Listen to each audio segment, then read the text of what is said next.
We are a nonprofit in Oklahoma. We provide rental assistance to low-income families. We have 90 plus users. I have 8 in my IT department.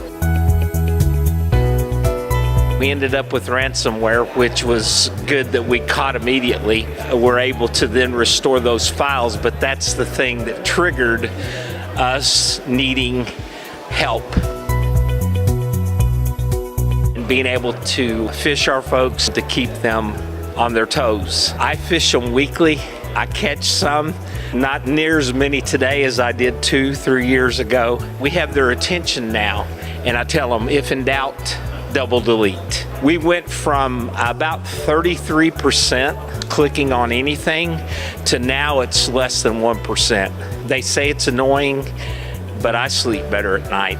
And now they're constantly aware of it. They're constantly looking, whereas before they weren't conscious of it. Makes my job a lot easier because nobody wants to have to deal with ransomware.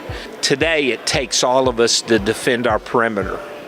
It's not just an IT responsibility.